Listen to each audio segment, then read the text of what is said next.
பெரியவா சரணம். பெரியவா வானொலியின் மாலை நிகழ்ச்சிகள் ஆரம்பமாகின்றன. இன்றைய எமது நிகழ்ச்சிகள் நித்திய குரு பாதுகா பூஜா, ஸ்ரீ ரா கணபதி அவர்கள் எழுதிய புத்தகத்தின் ஒளிவடிவம், ஆன்மீக உரை, மகா பெரியவா மகிமை, உபன்யாசம். பெரியவா சரணம். பெரியவா சரணம். அடுத்த நிகழ்ச்சி நித்திய குரு பாதுகா பூஜை. शुक्लाम्भरधरं विष्णुं शशिवर्णं चतुर्भुजं प्रसन्नवदनं ध्यायेत् सर्वविघ्नोपशान्तये। ममोपात्त समस्त दुरितक्षयद्वार श्री परमेश्वर प्रीत्यर्थं गुरुप्रसाद सिद्ध्यर्थं गुरुप्रीत्यर्थं गुरुपादपूजाम् अद्य करिष्ये। गुरुर्ब्रह्मा गुरुर्विष्णुर्गुरुर्देवो महेश्वरः गुरुः साक्षात् परब्रह्म तस्मै श्रीगुरवे नमः। अपारकरुणा सिन्धुं ज्ञानदं शान्तरूपिणं श्रीचन्द्रशेखरगुरुं प्रणमामि मुदान्वहम्। सदाशिवसमारम्भां शङ्कराचार्यमध्यमाम् अस्मदाचार्यपर्यन्तां वन्दे गुरुपरम्पराम्. எல்லோரும் குருவ பெரிவாள தியானம் பண்ணிண்டு அர்ச்சனை பண்ணுவோம். அஷ்டோத்திரம். பெரியவா அஷ்டோத்திரம் பல அஷ்டோத்திரங்கள் இருக்கு. அதுல எளிமையா சுலபமா எது இருக்கோ அதை நான் இப்ப சொல்றேன். எல்லோரும் இதை கேட்டுண்டே திருப்பி சொல்ல முடிஞ்சுபா சொல்லி சொல்லி பெரிவாளுக்கு பாதத்துல ஒவ்வொரு புஷ்பத்தை அர்ச்சனை பண்ணலாம். ओम श्री कांची कामकोटि पीठाधीश्वराय नमः। श्रीमत् चंद्रशेखरेन्द्र सरस्वती गुरुभ्यो नमः। संन्यासाश्रम शिखराय नमः। काषाय दंडधारिणे नमः। सर्वपीठापहारिणे नमः। स्वामिनाथ गुरवे नमः। करुणासागराय नमः। जगदाकर्षण शक्तिमते नमः। सर्वचराचर हृदयस्थाय नमः। ओम भक्त परिपालक श्रेष्ठाय नमः। धर्म परिपालकाय नमः। श्री जयेन्द्र सरस्वत्याचार्याय नमः। श्री विजयेन्द्र सरस्वती पूजिताय नमः। शिवशक्ति स्वरूपाय नमः। भक्ताभीष्ट प्रदायकाय नमः। ब्रह्मण्य पोषकाय नमः। ब्रह्म विष्णु शिवैक्य स्वरूपाय नमः। कांची क्षेत्रवासाय नमः। कैलाश शिखरवासाय नमः। स्वधर्म परिपोषकाय नमः। चातुर्वर्ण संरक्षकाय नमः। लोकरक्षण संकल्पाय नमः। ओम ब्रह्मनिष्ठापराय नमः। सर्वपापहराय नमः। धर्मरक्षक संतुष्टाय नमः। भक्तार्पितधन स्वीकर्त्रे नमः। सर्वोपनिषत् सारज्ञाय नमः। सर्वशास्त्रगम्याय नमः। सर्वलोक पितामहाय नमः। भक्ताभीष्ट प्रदायकाय नमः। ब्रह्मण्य पोषकाय नमः। नानाविध पुष्पार्चितपदाय नमः। रुद्राक्ष क्रीडधारिणे नमः। भस्मोद्दोलित विग्रहाय नमः। सर्वज्ञाय नमः। सर्वचराचर व्यापकाय नमः। अनेक शिष्य परिपालकाय नमः। मनश्चाञ्चल्य निवर्तकाय नमः। अभयहस्ताय नमः। भयापहाय नमः। यज्ञपुरुषाय नमः। यज्ञानुष्ठान रुचिप्रदाय नमः। यज्ञसम्पन्नाय नमः। यज्ञसहायकाय नमः। यज्ञफलदाय नमः। यज्ञप्रियाय नमः। उपमानरहिताय नमः। स्फटिक तुलसी रुद्राक्ष हारधारिणे नमः। चातुर्वर्ण समदृष्टये नमः। ऋग्यजुस्साम अथर्वणादि चतुर्वेद संरक्षकाय नमः।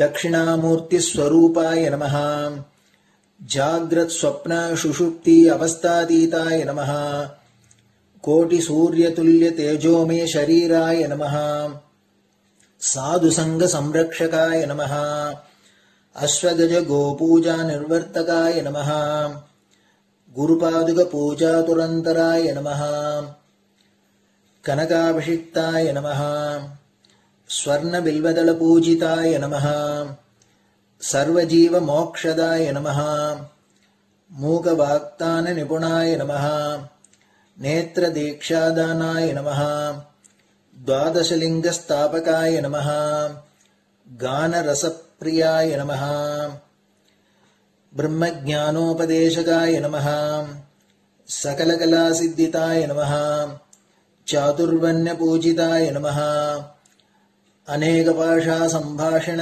कोविताय नमः अष्टसिद्धिप्रदायकाय नमः ओम श्री शारदामठ सुस्थिताय नमः नित्यान्नदान सुप्रीताय नमः प्रार्थना मात्र सुलभाय नमः पादयात्रा प्रियाय नमः नानाविध मतपंडिताय नमः श्रुति स्मृति पुराणज्ञाय नमः देव यक्ष किन्नर किंपुरुष पूज्याय नमः श्रवणानंदकर कीर्तये नमः दर्शनानंदाय नमः अद्वैतानंद भरिताय नमः अव्याच करुणामूर्तये नमः शैव वैष्णवादि मान्याय नमः श्री शंकराचार्याय नमः दंड कमंडलूहस्ताय नमः वीणा मृदंग सकलवाद्य नाथस्वरूपाय नमः रामकथा रसिकाय नमः वेद वेदांग आगमादि सकलकला सतस्प्रवर्तकाय नमः हृदय गुहाशयाय नमः शतरुद्रीय वर्णितस्वरूपाय नमः केदारेश्वरनाथाय नमः अविद्यानाशकाय नमः निष्कामकर्मोपदेशकाय नमः लघुभक्तिमार्गोपदेशकाय नमः लिंगस्वरूपाय नमः सालग्रामसूक्ष्मस्वरूपाय नमः कालड्यां शंकरकीर्तिस्तंभ निर्माणकर्त्रे नमः जितेन्द्रियाय नमः शरणागतवत्सलाय नमः श्रीशैलशिखरवासाय नमः डमरुकनाद विनोदाय नमः वृषभारूढाय नमः दुर्मदनाशकाय नमः आभिचारिक दोषहर्त्रे नमः मिताहाराय नमः मृत्युविमोचकशक्त्याय नमः श्रीचक्रार्चन तत्पराय नमः दासानुग्रहकारकाय नमः अनुराधा नक्षत्रजाताय नमः सर्वलोकख्यातशीलाय नमः वेंकटेश्वर चरणपद्म षट्पदाय नमः श्री महात्रिपुरसुंदरी समेत श्री चंद्रमौलीश्वर पूजा प्रियाय नमः श्रीमच्चंद्रशेखरेन्द्र सरस्वती सद्गुरु परब्रह्मणे नमः गुरुभ्यो नमः परमगुरुभ्यो नमः परमेष्टिगुरुभ्यो नमः परात्परगुरुभ्यो नमः गुरुपरम्पराभ्यां नमः गुरुपादुकाभ्यां नमो नमः அடுத்தது ஊதுபத்தி இருந்தா அதை காமிச்சு தூபம், நெய் தீபம் இருந்தா காமிச்சு அதை நெய் தீபம் தீபம் காமிச்சுட்டு நெய்வேத்தியம் வெத்தலைப்பாக்கு பழம் இதுலேருந்து ஆரம்பிச்சு அவளுக்கு எது சௌரியமோ அதுபடி நைவேத்தியம் பண்ணலாம். அதுக்கு அடுத்தது கற்பூர ஹாரத்தி பண்ணி எல்லோரும் பிரதட்சிண நமஸ்காரம் பண்ணி பெரியவாள்கிட்ட பிரார்த்தனை பண்ணிண்டு எல்லோரும் க்ஷேமமா இருக்கணும், லோகம் பரம மங்களமா சௌக்கியமா இருக்கணும், எல்லோரும் வியாதி வெக்க இல்லாத ஆயுராரோக்கிய ஐஸ்வர்யத்தோட சாந்தம் அமைதியோட ஞான வைராக்கியத்தோட எல்லோரும் நல்லவர்களாயிருந்து நன்மையை அடையணும்னு பிரார்த்தனை பண்ணி இந்த பூஜையை தினம் செய்யலாம். குரு பிரம்மா குரு விஷ்ணுர் குரு தேவோ மகேஸ்வரः குருः சாட்சாத் பரபிரம்ம தஸ்மை ஸ்ரீ குரவே நமः. அபார கருணா சிந்தும் ஞானதம் சாந்தரூபிணம் ஸ்ரீசந்திரசேகர குரும் பிரணமாமி முதான்வகம். சதாசிவசமாரம்பாம் சங்கராச்சார்ய மத்யமாம் அஸ்மதாச்சார்ய பர்யந்தாம் வந்தே குரு பரம்பராம். குரு பாத பூஜை நிறைவடைஞ்சது. பெரியவா சரணம். பெரியவா சரணம். பெரியவா வானொலியில் நேயர்கள் அடுத்து கேட்க இருப்பது ஸ்ரீ ரா கணபதி அவர்கள் எழுதிய புத்தகத்தின் ஒளி வடிவம். அளிப்பவர் ஸ்ரீமதி உமா சங்கர் அவர்கள். தேனினும் இனிய சொல்லான் தீச்சுடர் மேனி கொண்டான் ஊனுயிர்க்குயிரதான ஒன்றினைக் கலந்து நின்றான் ஏனினிக் கவலை நெஞ்சே இன்றுனக் அருள் செய்தான் இஞ்ஞானவான் காமகோட்டி நாதனை நம்புவோமே. ஜெய ஜெய சங்கர, ஹர ஹர சங்கர. மகா பெரியவாளின் உபன்யாசங்களை ரா கணபதி அண்ணா தெய்வத்தின் குரல் என்ற பெயரில் 7 பாகங்களாக தொகுத்து அளித்ததின் 6ஆம் பாகத்தின் அடுத்த பகுதி அத்வைத்தம், அத்வைத்த சாதனை. வைராக்கியம். வைராக்கியம் இல்லாதவன் காமயமானன், வைராக்கியமுள்ளவன் அகாமயமானன் என்று உபனிஷத் சொல்கிறது. அவர்களை பற்றி என்ன சொல்கிறது என்றால், காமயமானன் கர்மாவே எல்லாம் என்று நினைத்து கர்மானுஷ்டானம் பண்ணி அதன் பலனை பரலோகத்தில் அனுபவித்துவிட்டு அது தீர்ந்த பின் இங்கேயே மறுபடியும் பிறந்து செக்குமாடு மாதிரி மீளவும் கர்மத்திலேயே சுற்றுகிறான். அகாமயமானனான வைராக்கியசாலியோ ஆசையில்லாத அகாமனாக நிஷ்காமனாக ஆசை வேண்டாம் என்று இவன் உதரும்போது அகாமன். அப்புறம் அப்படி இவன் முயற்சி பண்ணி தள்ளுவது என்றில்லாமல் ஆசைகள் தானே ஓட்டம் பிடிக்கும் போது நிஷ்காமன். இப்படி அகாமனாக நிஷ்காமனாக அதற்கப்புறம் ஆப்தக்காமனாக, அதாவது தான் ஆசைப்பட்டதை அடைந்தவனாக. இப்படி உபனிஷத் சொல்லிக் கொண்டு போகும்போது அகாமயமானனுக்கு ஆசை ஏது, எதை ஆசைப்பட்டு அவன் அடைவது என்று கேள்வி வருகிறது. அதை அடுத்தாற்போல வரும் அடைமொழி தெளிவு பண்ணுகிறது. அகாம நிஷ்காம ஆப்தகாமனாக இருப்பவனை அடுத்தாற்போல ஆத்மகாமன் என்று சொல்லி இருக்கிறது. அதாவது ஆத்மா ஒன்றுக்குத்தான் அவன் ஆசைப்படுவது. அதை அடைந்த போது ஆப்தகாமனாகிறான். இப்படி அகாமனாக நிஷ்காமனாக ஆப்தகாமனாக ஆத்மகாமனாக இருக்கும் வைராக்கியசாலியோ செத்த பின் அவனுடைய பிராணன் பரலோகம் எதற்கும் போவதென்பதில்லை. இங்கே உயிர் வாழும் போதே அவன் பிரம்மமாக இருந்து உடம்பு செத்து விழுந்த பின்னும் பிரம்மத்திலேயே அடக்கமாகி விடுகிறான் என்று உபனிஷத் சொல்கிறது. காமமில்லாமல் இருப்பதை, அதாவது வைராக்கியத்தை தான் அப்படிப்பட்ட பிரம்மானுபவத்துக்கு யோக்கியதாம்சமாக சொல்லி இருக்கிறது. ஆழ்ந்த வேத அறிவு பெற்ற ஸ்ரோத்ரியன் என்பவனாக மாத்திரமில்லாமல் ஆசை வாய்ப்பட்டு அழிந்து போகாத அகாமகதனாகவும் இருக்கிறவனுக்குத்தான் இந்த பிருத்வி முழுவதையும் கட்டியாழ்பவனின் ஆனந்தத்தை 100 மடங்காக பெருக்கிக் கொண்டே ஒவ்வொரு மேல்லோக ஆனந்தமாக கிடைத்துக்கொண்டே போய் முடிவில் பிரம்மானந்தம் சித்திக்கும் என்று தைத்திரிய பிரகதாரண்யகங்களில் ஒன்றுக்கொன்று சற்று மாறுபாட்டுடன் சொல்லப்பட்டிருக்கிறது.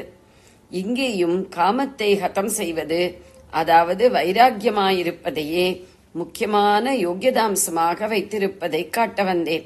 கீதையிலும் பகவான் அபியாசம் வைராக்கியம் என்ற 2ஐத்தான் மிக முக்கியமானதாக வற்புறுத்தியிருக்கிறார். ஓடிக்கொண்டே இருக்கும் மனசை இழுத்து பிடித்து நிறுத்தி வைப்பதற்கு விடாமல் பயிற்சி பண்ணிக்கொண்டே இருக்க வேண்டும். விடாமுயற்சி, விடாப்பயிற்சி, அதுதான் அபியாசம். மனசை நிலைநிறுத்துவதற்கு அத்தியாவசியமான இன்னொன்று வைராக்கியம் என்று பகவான் சொல்லியிருக்கிறார். உபதேசம் ஆரம்பித்து ஸ்தித பிரஜ்ஞ லட்சணம் சொல்லும் போது முதல் லட்சணமாக பிரஜகாதி யதா காமான் சர்வான் பார்த்த மனோகதான் என்பதே வைராகியம்தான். கடைசி அத்தியாயத்தில் கர்ம மார்க்கத்தில் சித்தி பெற்ற அப்புறம் ஞான சித்திக்காக என்னென்ன செய்யணும் என்று சொல்லும் போதும் நித்தியம் வைராகியம் சமுபாஸ்ரிதா, இடைவிடாமல் வைராகியத்தை அபியசிக்க வேண்டும் என்கிறார். பார்க்கிறது கேட்கிறது எல்லாவற்றிலும் வெறுப்பு வைராகியம் என்று ஆச்சாரியாள் விவேக சூடாமணியில் சொல்லி இருக்கிறார். இதில் பார்க்கிறதை தள்ளி கேட்கிறது கேட்க வேண்டியது என்று பகவான் கீதையில் சொல்லி இருக்கிறார் என்றேன்.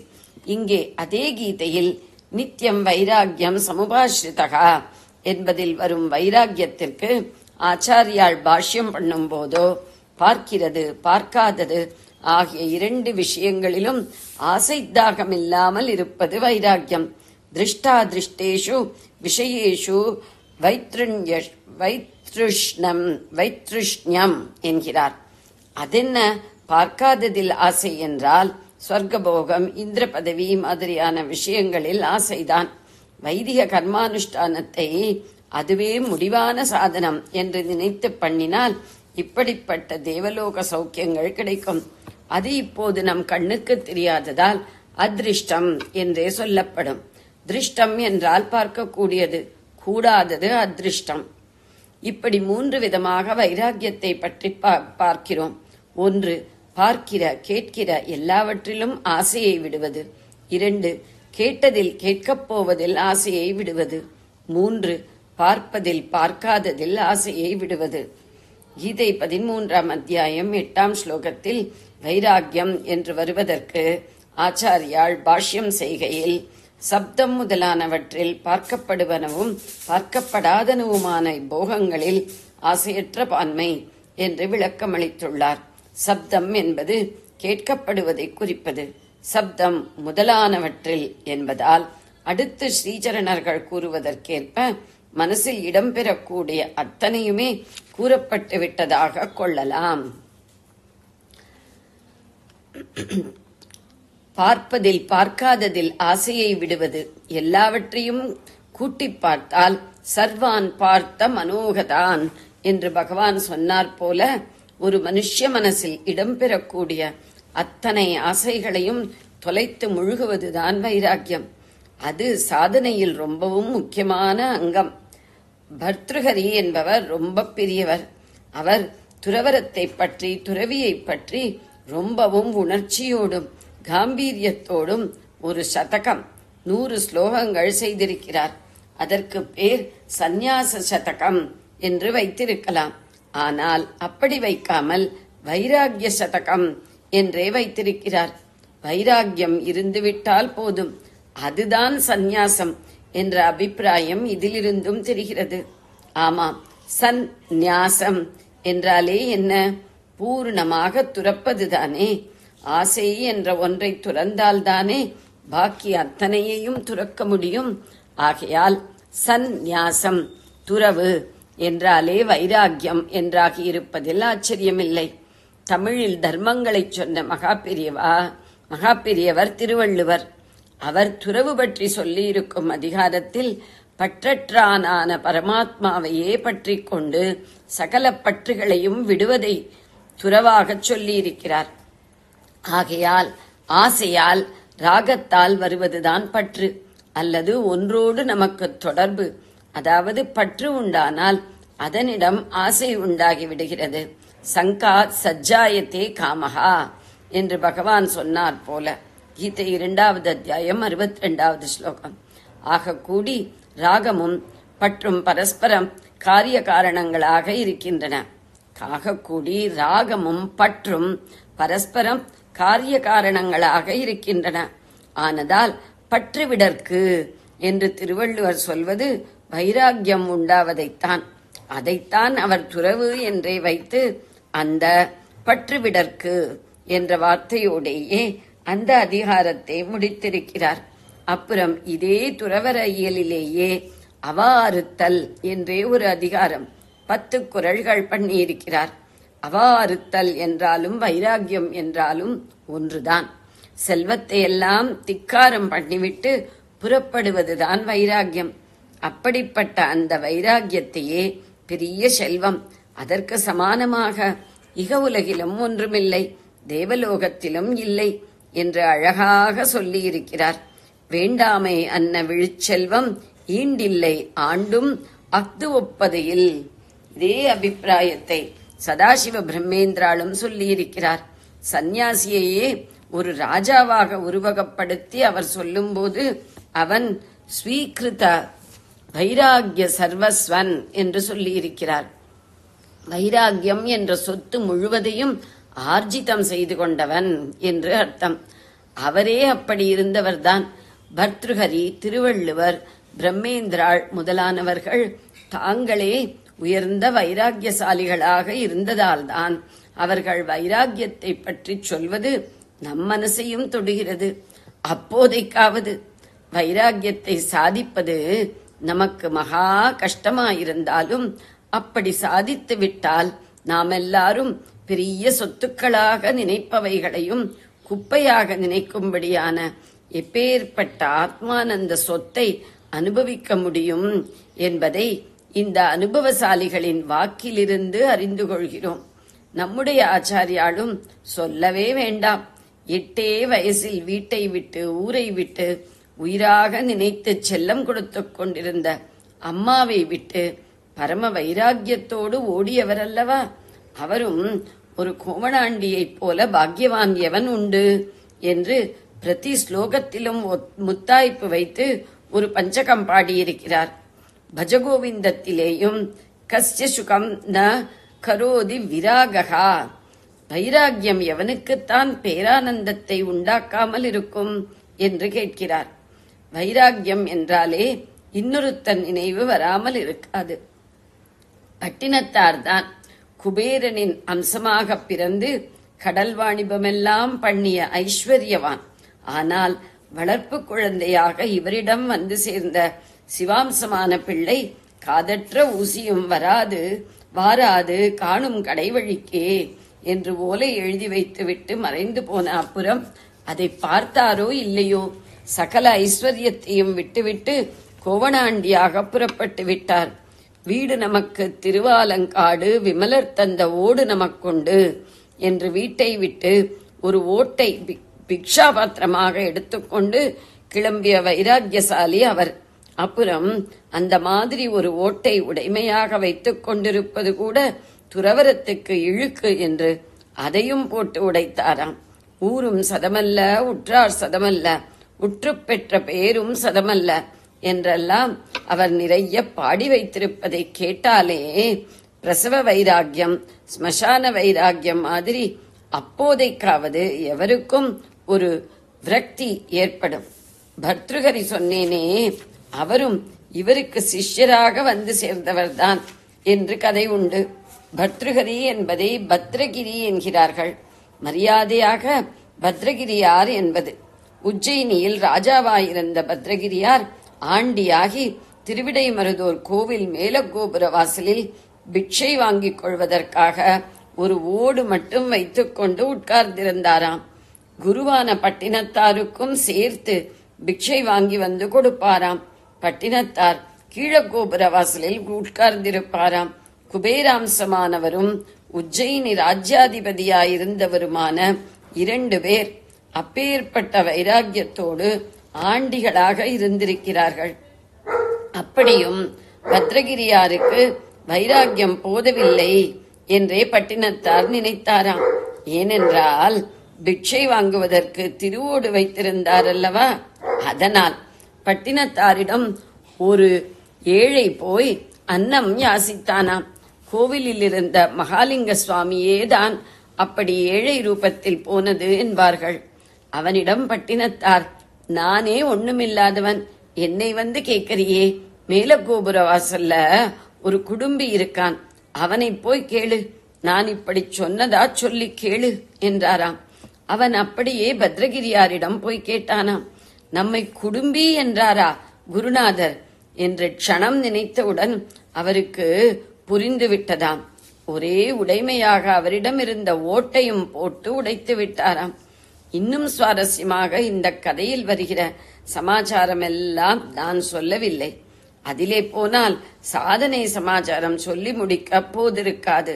வைராகியத்தை பற்றி சொல்லும்போது இப்படிப்பட்ட உதாரண புருஷர்களை சொன்னால் இன்னும் கொஞ்சம் ஆழமாக இறங்கலாம் என்பதால் கொஞ்சம் சொன்னேன். ஓடு நமக்குண்டு பாடியவரே, அப்புறம் ஓடு வைத்துக் கொண்டவனும் சம்சாரிதான் என்ற அளவுக்கு போன மாதிரி பிரம்மேந்திராள் வாழ்க்கையிலேயும் ஒரு சம்பவம் சொல்வதுண்டு.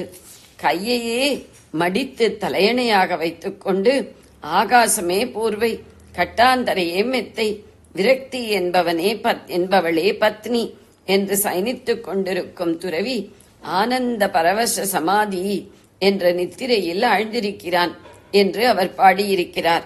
ஆத்ம வித்யா விலாசம் 46வது. அதில் பாடினபடி அவரே அப்படி ஏதோ ஒரு வயற்காட்டில் திறந்த வெளியில் கையை மடித்து அதிலே தலை வைத்து படுத்துக் கொண்டிருந்தாராம். நடு மத்தியான வேளை. அப்போது அந்த பக்கம் உழவு வேலை செய்யும் சேரி பொம்மநாட்டிகள் சில பேர் போனார்களாம். அதிலே ஒருத்தி பிரம்மேந்திராளை அந்த மாதிரி பார்த்ததும் பரிகாசமாக சிரித்துவிட்டு, சந்நியாசியாமே சந்நியாசி, தலைக்கோசரம் கேட்கிற நல்ல சந்நியாசி அம்மா என்று கூட வந்தவர்களிடம் சொல்லிக் கொண்டே போனாளாம். பிரம்மேந்திராளுக்கு சுரீல் என்று தைத்ததாம். ஆகக்கூடி தனக்கும் மற்ற அவயவங்களை விட தலையை உயர்த்தி வைத்துக் கொண்டாலே சௌக்கியம் என்ற எண்ணம் போகவில்லை அல்லவா? அது போகாத வரையில் நாம் என்ன சந்நியாசி? அம்பாளேதான் அந்த பஞ்சம பெண் வாய் வழியாக உபதேசித்து விட்டு போயிருக்கிறாள் என்று நினைத்து தலைக்கு வைத்துக் கொண்டிருந்த கையை எடுத்துவிட்டு அப்படியே கிடந்தாராம். அந்த பொம்மநாட்டிகள் திரும்பி போகிற வழியில் மறுபடி அங்கே வந்தார்களாம். அப்போது முதலில் பரிகாசம் பண்ணின அவள் அதே மாதிரி மறுபடி சிரித்தாளாம். சாமியாருன்னா அவங்களுக்காகவே எப்படி இருக்கணும்னு தெரிய வேண்டாம்? ஊர்ல போறவங்க வரவங்க பேச்சையெல்லாம் கேட்டு பண்றவங்க இன்னா சாமியாருங்க என்றாளாம். ஸ்ரீசரணர்கள் அற்புத நடிப்பாற்றலுடன் கூறியதை அச்செழுத்தில் வடித்து தர இயலவில்லை. அன்றிலிருந்துதான் பிரம்மம் என்றால் பிரம்மமாகவே சதாசிவ பிரம்மமாக அவர் ஆனாராம். சந்நியாசி என்றால் எப்பேற்பட்ட வைராக்கியத்துடன் இருக்க வேண்டும் என்று பாமர ஜனங்களும் கூட அத்தனை நன்றாக தெரிந்து கொண்டிருந்திருக்கிறார்கள். அப்படிப்பட்ட தேசத்தில்தான் இப்போது காபி இல்லாமல் முடியாது, ஓவல்டீன் இல்லாமல் முடியாது என்று சொல்கிற சந்நியாசிகளும் ஏற்பட்டிருக்கிறார்கள். கேட்டால் நாங்கள் சந்நியாசத்திற்கும் மேலே போன அதிவர்ணாசிரமிகள். அந்த பஞ்சமஸ்திரீ சொன்னார் போல நாங்கள் என்ன பண்ணணும் பண்ண வேண்டாம் என்பது எங்களுக்கே தெரியும் என்பார்கள். இந்த மாதிரி புரளி பண்ணாமல் நிஜமாக ஆத்ம ஞானம் அடைய வேண்டும் என்றால் அதற்கு வைராக்கியம் ரொம்ப ரொம்ப ரொம்ப அவசியம். பட்டென்று ஒரு வைராக்கியம் மட்டும் வந்துவிட்டால் போதும். என்றைக்கு அப்படி வருகிறதோ அன்றைக்கே சந்நியாசியாக வீட்டை விட்டு புறப்பட்டு விடு. யதஹரேவ விரஜேத் ததஹரேவ பிரவரஜேத் என்று சொல்லி இருக்கிறது. ஜாபாலோபனிஷத் 4 சந்நியாசத்தை கூறும் வேறு சில உபனிஷத்துகளிலும் இம்மந்திரம் இடம்பெறுகிறது. இதொன்றும் சாஸ்வதமான ஆனந்தமாக இல்லையே என்ற வெறுப்பிலே மட்டும் வீட்டையும் கர்மாவையும் விட்டு பிரயோஜனமில்லை. அது ஒரே வறட்சியாகத்தான் போகும். சாஸ்வத ஆனந்தமாக உள்ள ஆத்மாவை பற்றிய சிந்தனையோடு கூட சேர்த்தே இந்த வெறுப்பையும் ஏற்படுத்திக் கொண்டால்தான் சரியான சாதனையாகி அந்த நித்யானந்தத்தில் கொண்டு சேர்க்கும். சித்தியான அப்புறம் வெறுப்பும் அடியோடு மறைந்து பிரேமமயமாயிருக்க முடியும். அதாவது நித்யானித்யங்களை புரிந்து கொண்டு அந்த விவேகத்தோடு வைராக்கியத்தை அபியசிக்க வேண்டும். விவேகமில்லாத வைராக்கியமும் சரிவராது, வைராக்கியமில்லாத விவேகமும் சரிவராது என்று சொல்வார்கள். இரண்டும் சேர வேண்டும். முதலில் நித்யானித்ய வஸ்து விவேச்சனம் செய்தது அனித்யம் அத்தனையையும் வைராக்கியத்தால் வெறுத்து அந்தண்டை தள்ளுவதற்குத்தான். ஆக வைராக்கியம் வருவதற்காகத்தான் அந்த முதல் படி. அதனால்தான் வைராக்கியத்திற்கே இம்பார்ட்டன்ஸ் கொடுத்து அதையே ஆச்சாரியாள் அபரோக்ஷானுபூதியில் முதலாகச் சொன்னது. விவேக சூடாமணியிலும் பின்னால் ஒரு இடத்தில் அனித்ய வஸ்துக்களில் அத்தியந்த வைராக்கியம்தான் மோட்சத்திற்கு முதல் காரணம், மோட்சஸ்ய பிரதமோ ஹேது என்று இரண்டையும் கோத்து ஒன்றாக்கிச் சொல்லி இருக்கிறார். ஸ்லோகம் 69, வேறுபாடப்படி ஸ்லோகம் 71. சாதன சதுஷ்டயத்தில் முதலில் சொல்லப்பட்டது இந்த இரண்டும் தான். மூன்றாவதற்கு போகலாம். விவேகம், வைராக்கியம் நம்மில் யாருக்கும் வராவிட்டாலும் அவை வருவதற்காக நாம் விசேஷமாக ஒன்றும் பண்ணாவிட்டாலும் இந்த இரண்டு படிகளாவது நமக்கு நன்றாக தெரிந்தவையாயிருக்கின்றன. விவேக வைராக்கியம் என்று சேர்த்துச் சொல்கிறோம். இனிமேல் வரப்போகும் சாதனாங்கங்களின் பெயர்கள் கூட ரொம்ப பேருக்கு தெரியுமா என்று கேள்வியாயிருக்கிறது. ஜெய ஜெய சங்கர, ஹர ஹர சங்கர. பெரியவா சரணம். இந்நிகழ்ச்சியின் அடுத்த பகுதி நாளை மாலை இதே நேரத்தில் ஒளிபரப்பாகும். பெரியவா சரணம். பெரியவா சரணம். பெரியவா வானொலியில் நேயர்கள் அடுத்து கேட்க இருப்பது திரு கவிக்கண்ணன் அவர்களின் ஆன்மீக உரை. பெரியவா சரணம். ராம் ராம். ஸ்ரீ குருப்யோ நமஹ. ஜெய ஜெய சங்கர, ஹர ஹர சங்கர. பெரியவா வானொலி நேயர்கள் அனைவருக்கும், மகா பெரியவாவுடைய பக்தர்கள் அனைவருக்கும் அடியேன் கவிக்கண்ணனின் அன்பு கலந்த நல்வாழ்த்துக்கள். ராம் ராம். ஜெய ஜெய சங்கர, ஹர ஹர சங்கர. ஸ்ரீ குருப்யோ நம. நம்ம எல்லாருக்குமே வழிகாட்டுறதுக்கு ஒரு குரு அப்படிங்கிற தேவைப்படுறது. எப்படி ஒரு படகை செலுத்தணும்னா அதுக்கு குரு வேணும். ஒரு நல்ல பாதையில நம்ம அழைச்சின்னு போனோம்னா அதுக்கு ஒரு குரு வேணும். நமக்கு நல்ல விஷயங்களை சொல்லி தரணும்னா அதுக்கு ஒரு குரு வேணும். ஆனா அந்த குருவோட பெருமையை நம்ம அதி சுலபமா உணர்றது இல்லை. அவர்கிட்ட நம்ம சரணாகதி பண்றதே இல்லை. அவரோட அருமையும் நமக்கு புரியறது இல்லை. அவரை நாடி நம்ம தொடர்றதும் இல்லை. அவர் சொல்றபடி கேட்டு வாழறதும் இல்லை. அவரை அடையணும் அப்படின்னு நினைக்கிறதும் இல்லை. இவர் தான் நம்ம குருன்னு புரியல. அப்படி நமக்கு புரிய வச்சாலும் அதனால நமக்கு ஒரு மகிழ்வு எழுதி மனசை நெகிழ்ந்து போய் அவரை குருவா ஒத்துக்கிறது. உடனே நம்ம சந்தேகப்படுறோமே தவிர இவர் நல்ல குருவா இருப்பாரா, இவரை நம்பலாமா, இவரால் நமக்கு பிரயோஜனமான ஒரு சந்தேகத்தோட தான் நம்ம இது பண்ணுவோமே தவிர குருவா நாம யாரையும் சட்டுன்னு ஏத்துக்கிறதே இல்லை. அப்படி நம்ம குருவை ஏத்துனுட்டோம்னா, குருவை உணர்ந்துட்டோம்னு சொன்னாக்க, சரணம் அடைஞ்சோம்னா, இந்த அருமையை புரிஞ்சோம்னா எவ்வளவு நல்லா இருக்கும் இல்லையோ.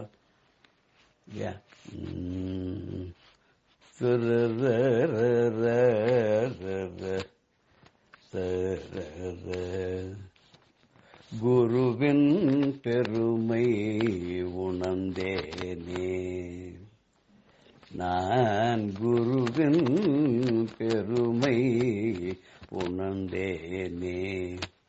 குருவை சரணென புகுந்தேனே நான், குருவின் பெருமை உணர்ந்தேனே நான். குருவை சரணென புகுந்தேனே நான், குருவின் பெருமை உணர்ந்தேனே. குருவின் அருமை அறிந்தேனே, குருவின் அருமை அறிந்தேனே. குருவை நாடியே தொழுதேனே, குருவின் அருமை அறிந்தேனே. குருவை நாடியே தொழுதேனே, குருவின் பெருமை உணர்ந்தேனே. குருமொழி கேட்டிட விழைந்தேனே, குருவை அடைந்திட விரைந்தேனே நான். குருமொழி கேட்டிட விழைந்தேனே, குருவை அடைந்திட விரைந்தேனே. குருவை கண்டு நான் மகிழ்ந்தேனே, குருவை கண்டு நான் மகிழ்ந்தேனே குருவருளாலே நெகிழ்ந்தேனே குருவருளாலே நெகிழ்ந்தேனே குருவில் பெருமை உணர்ந்தேனே குருவை சரணன புகுந்தேனே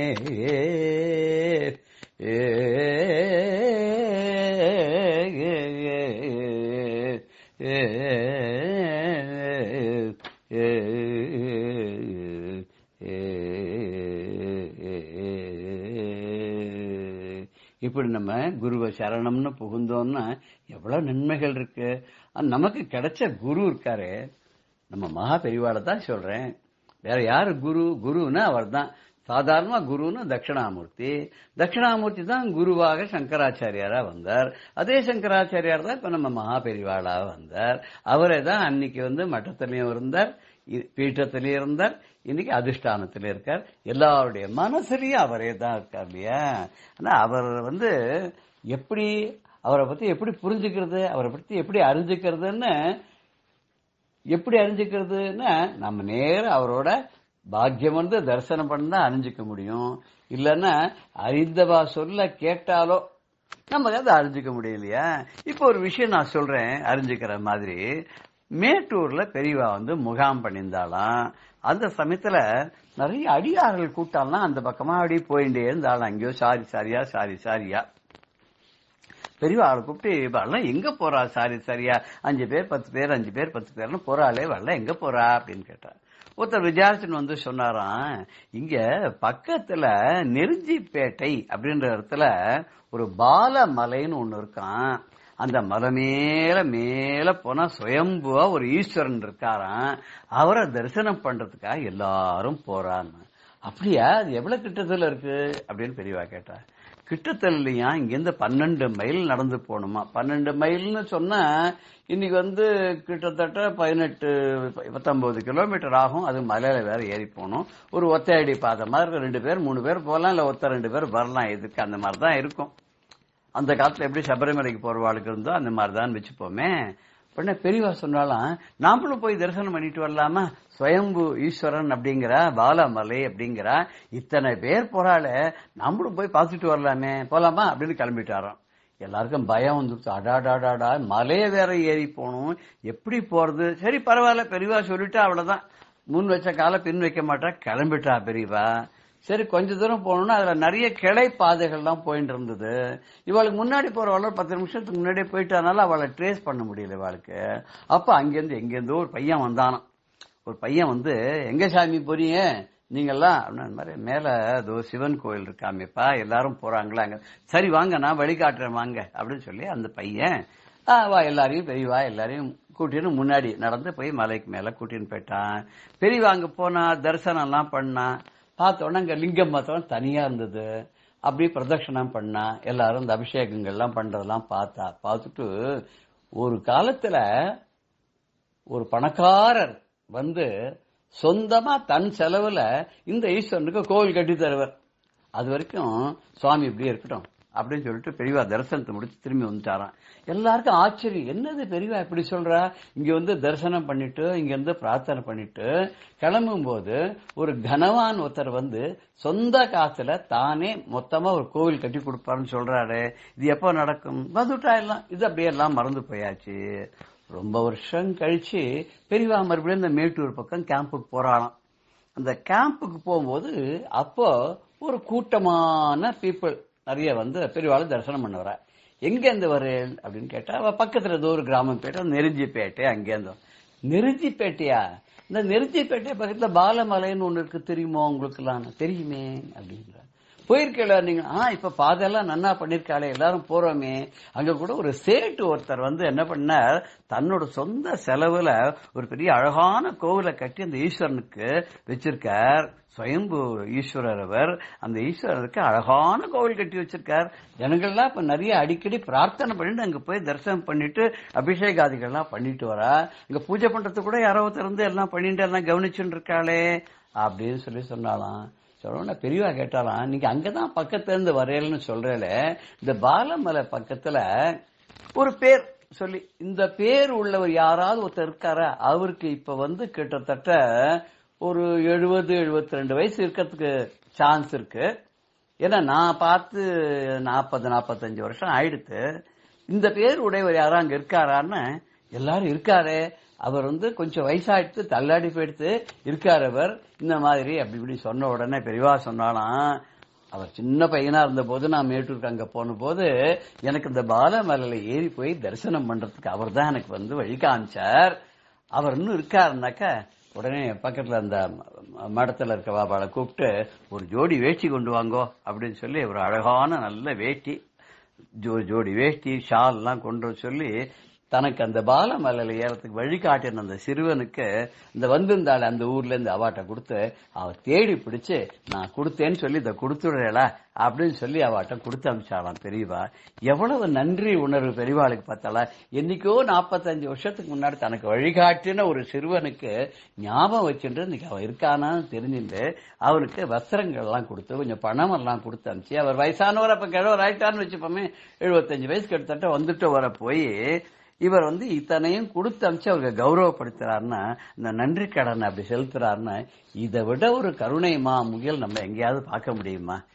இப்படிப்பட்ட ஒரு தயாமூர்த்தி, அன்பே வடிவானவர், பாசமே வடிவானவராக, ஈஸ்வரனுக்கு ஒப்பானவராக, என்னைக்கோ செய்த ஒருத்தர் உபகாரம் பண்ணத காலத்தினால் செய்த உதவி ஞாலத்தின் மானப்பெறுதுன்னு வள்ளுவர் சொன்ன மாதிரி அன்னைக்கு தனக்கு வழிகாட்டின அந்த இவர் இன்னைக்கு வயசானவருக்கு தான் இத்தனையும் அனுப்பிச்சு கௌரவப்படுத்தினார்னா, இதுல நம்ம என்ன பாடம் கத்துக்கணும்னா, யார் செஞ்ச உதவியா இருந்தாலும், சின்ன உதவியா இருந்தாலும் அது உலகத்தை விட பெருசு, ரொம்ப மதிக்கணும், அவளை கௌரவப்படுத்தணும், நன்றியோட இருக்கணும், என்னைக்கும் நினைவு வச்சுட்டு இருக்கணும் அப்படிங்கறத பெரியவா நமக்கு உணர்த்தறா இல்லையா? ஜெய ஜெய சங்கர, ஹர ஹர சங்கர, ஸ்ரீ குருபியோ நமஹ. ராம் ராம். பெரியவா சரணம். இந்நிகழ்ச்சியின் அடுத்த பகுதி நாளை மாலை இதே நேரத்தில் ஒளிபரப்பாகும். பெரியவா சரணம். பெரியவா சரணம். அடுத்த நிகழ்ச்சி மகா பெரியவா மகிமை உபன்யாசம். வழங்குபவர் பிரம்மஸ்ரீ கணேச சர்மா அவர்கள். அபார கருணா சிந்தும் ஞானதம் சாந்தரூபிணம் ஸ்ரீ சந்திரசேகர குரும் பிரணமாமி முதான்வகம். காஞ்சி பிரிவா பரணிதனுக்கு வாழ்க்கையில் பலவித சந்தர்ப்பங்களில் பலவிதமான அனுகிரகம். இந்த காணிக்கையெல்லாம் எப்படி ஏற்றுக்கிறா, அது மாதிரி பல விஷயங்களை பார்க்குறோம். ஒரு சமயம் என்னாச்சு, ஒரு பெரிய சித்த புருஷர், அவருக்கு பெரிய சிஷ்ய கூட்டம் எல்லாம் இருக்கு, எல்லாம் இருந்தது. அவர் சொல்லி அனுப்பிச்சிருந்தார் இந்த பரணிதரனை வர சொல்லி. பரணிதரன் பேருந்தார். பேருக்கிறதே தனியாக அவர் உள்ள கூப்பிட்டு விட்டு சொன்னார், நீ பெரியவாளை பற்றியெல்லாம் விகடனில் எழுதலை, எல்லாத்துலையும் என்னை பற்றியும் எழுது, என்னோட பெருமை இல்லாமல் எழுது அப்படின்னு. இது பரணிதரனுக்கு ஒரு முதல்ல ஷாக்காக இருந்தது, ஆச்சரியமாக இருந்தது. ஏன்னா இப்படிலாம் பழக்கம் அவருக்கு அவரோட லைஃப்பில் அது மாதிரி ஆளெல்லாம் பார்த்ததில்ல, பழக்கப்படலை. உடனே ஆச்சரியமாக இருந்தது, என்ன இவரே தன்னை பற்றி எழுதுன்னு சொல்கிறாருன்னு. இவருக்கு என்ன பண்ணுறதுன்னு புரியல. இல்லை எனக்கு நானாகவே இது எழுதலை, பெரியவாளை பற்றி எழுதுறீங்கன்னா பெரியவாளோட பிரபாவத்தை அனுபவித்து எழுதுகிறோம், இது பெரியவா அனுகிரகத்தில் எழுதுறது அப்படின்லாம் சொல்கிறதே இவர் எழுத மாட்டார். அப்படிங்கிறப்பல அவருக்கு தெரிஞ்சோன்னே என்ன பண்ணினார், என்னை பற்றி எழுதுவியா மாட்டையா அப்படின்னு சொன்னவர் நேராக வந்தார். வந்து இவரோட தோலை, வலது தோலை அப்படி தொட்டாரோ இல்லையோ, இந்த வலது கை முழுக்களும் போலியோவில் வந்தாப்புல அப்படியே லொடன்னு செயலிழந்து போயிடுத்து. செயலிழந்து போனால் இவருக்கு தனி ரூமில் கூப்பிட்டு இது மாதிரி பண்ணுறாரு, பயமாக இருக்குது. இவரோ பெரிய சித்தர் புருஷர் அப்படிங்கிறது தெரியும், பிரசித்தமாக இருக்குது, என்ன பண்ணுறதுன்னு தெரியல. இவர் நடுங்கிட்டு கண்ணால் தாரதாரியாக தண்ணி விட்டு மாட்டின்னுட்டுமே, இது மாதிரி எதுக்கோ கூப்பிட்டாரே நினச்சிருந்தா இப்படி பண்ணுறாரு அப்படின்ட்டு பயம் வந்துடுத்து. பயம் வந்தால் அவர் என்ன பண்ணினார், இப்போ பார்த்தியா என்னோட சக்தியை, இப்போ எழுதுவியா நீ அப்படின்னு. அதுக்கும் இவர் பயப்படல, வசிஞ்சு கொடுக்கல. உடனே திரும்பி தொட்டார். அதே மாதிரி தொட்டா கை பழையபடி ஆயிடுத்து. இவருக்கு ஒரு மாதிரி நடுங்கி போயிட்டார், ஒரு மாதிரி டிஸ்டர்ப்டாக ஆயிடுத்து. உடனே இப்போ என்ன பண்ண இந்த சித்தர், போயிட்டு வா, போய் வீட்டில் போய் யோஜனை பண்ணு, என்னை பற்றி எழுதலைன்னா என்ன நடக்கும்னு தெரிஞ்சுக்கோ அப்படின்னு வேற வான் பண்ணினர் அனுப்பிச்சிட்டார். இவர் தப்பிச்சே முழிச்சேன்னு ஓடி வந்துட்டார். ஓடி வந்தா வீட்டில் இருக்க முடியல, பயம், ஒரு பீதி குடிகொண்டு கொடுத்து. என்ன இப்படி கூட்டு மிரட்டு இருக்கார், அவரோட கண்ண எதிர்க்க பண்ணி காமிச்சுன்னு நம்மளை தொட்டார், கையை செயலிழந்து எடுத்து திருப்பி தொட்டார்னா பழையபடி நார்மல் ஆயிடுத்து. இது என்ன பண்றதுன்னு புரியல. இதுக்கு விட்டு போய் அவரைக்கு நம்மளை கூப்பிட்டு இது மாதிரி பண்ணணும் என்னமோ தெரியல நமக்கு அப்படின்ட்டு ரொம்ப பயம் வந்துடுத்து, பீதி வந்துடுத்து. தன்னோட ஃப்ரெண்டு டன்லாப் கிருஷ்ணன் அவர்கிட்ட போய் சொன்னார், எனக்கு வேற போய் பெரியவாளை இதுக்கு வேற எப்படி இதை எனக்கு சரி பண்ணிக்கிறதுன்னு தெரியல, எனக்கு பயமா இருக்கு ரொம்ப, அதனால பெரியவாளை இப்போ உடனே போய் பார்த்தானும் அப்படின்னு நண்பர்லாம் சொன்னார். அட்வைஸ் பண்ணா, இல்லை எனக்கு இப்போ வீட்டில் இருந்தா கூட இருப்புக்கொள்ளாது, எங்க இருக்காளோ பெரியவாள்கிட்ட உடனே போகணும் அப்படின்னு சொல்ல கார் எடுத்துன்னு பெரியவாளை தேடின்னு போறா. பெரியவா அப்போதே தான் இந்த ஆந்திர எல்லையில இருக்கா. போறதையே வாளுக்கு ராத்திரி ஆயிடுத்து. போனா பெரியவா இருக்கிற இடத்த ஒரு வழியா கண்டுபிடிச்சுன்னு, பெரியவா தான் எங்க இருக்கா ஏது இருக்கான்னு நமக்கு ஒன்றும் வேற புடிச்ச கண்டுபிடிக்கிறதே கொஞ்சம் சிரமமா இருக்கும்.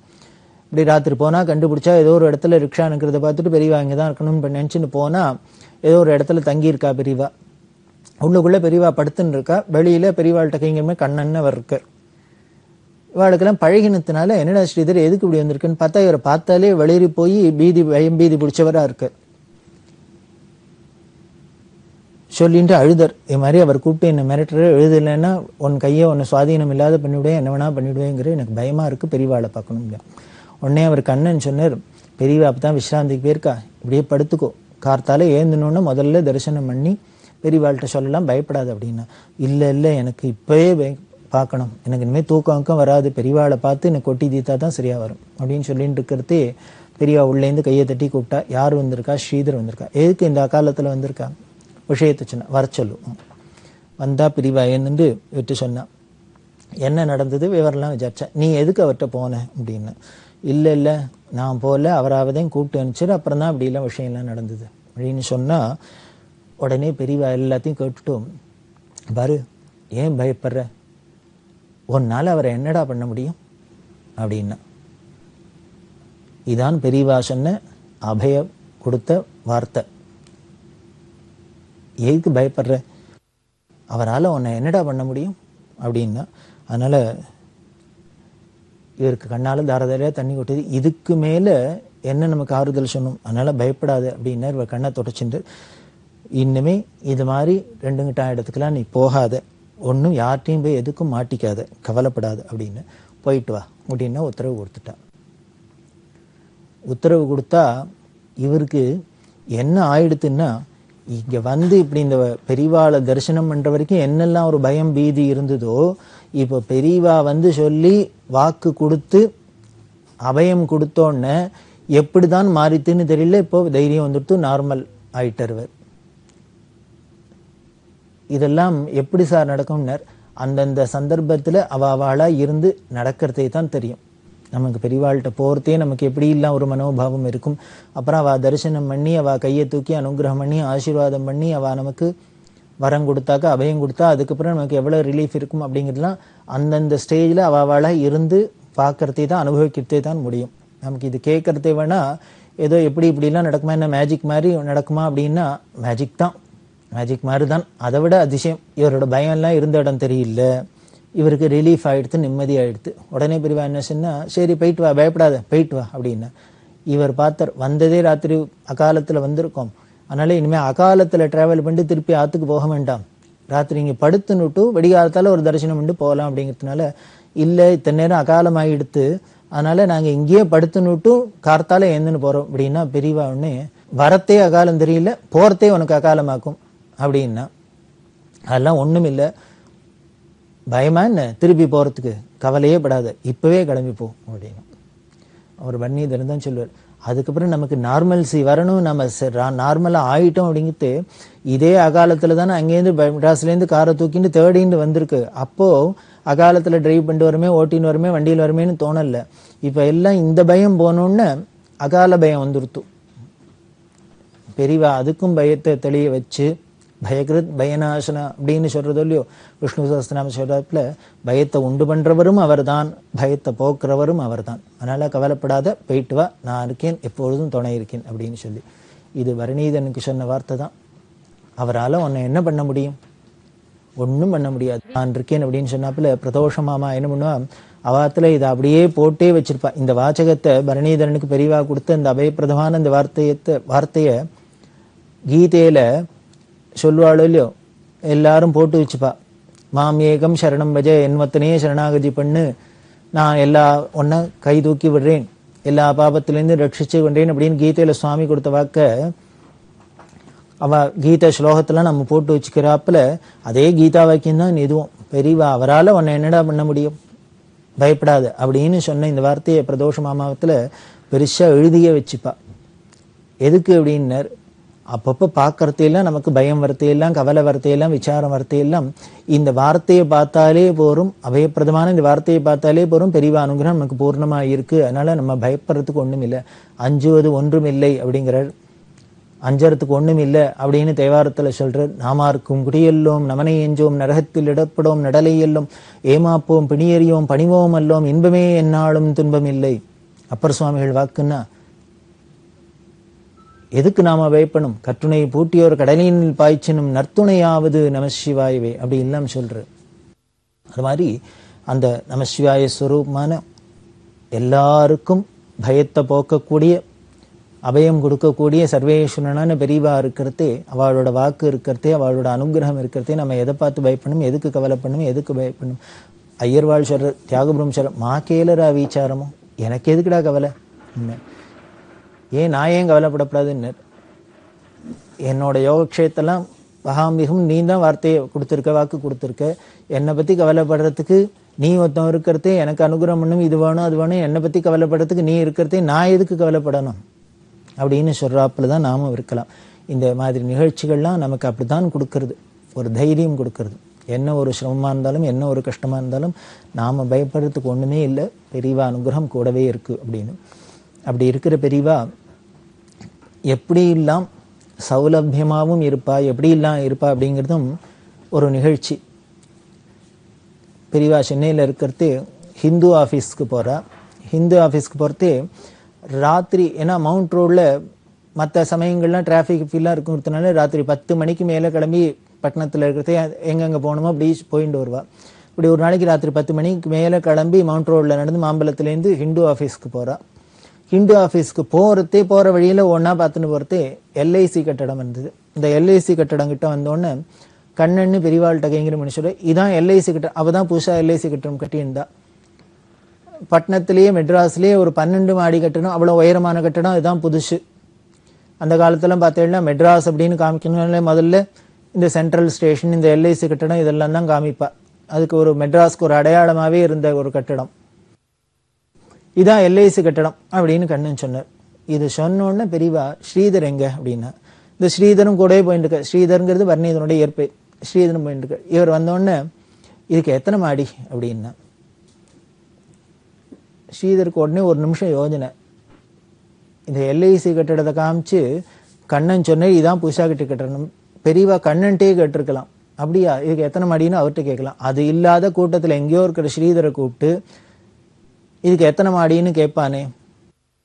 இது கேட்டோன்னே இவர் என்ன பண்ணார், சில சமயம் என்ன ஆயிடும், பெரியவா எய்தாப்புல நின்று பர்ணீதன் தான் சொல்லுவார், பெரியவாளை பக்கத்துல போய் நின்றுட்டு அவ்வளவு க்ளோஸா பாக்குறது, நேருக்கு நேர் அவ கண்ணை பார்க்கறது, அவ நம்மள்கிட்ட பேசுறது, நம்ம பதில் சொல்றதெல்லாம் ரொம்ப ஒரு பெரிய கஷ்டமான காரியம்.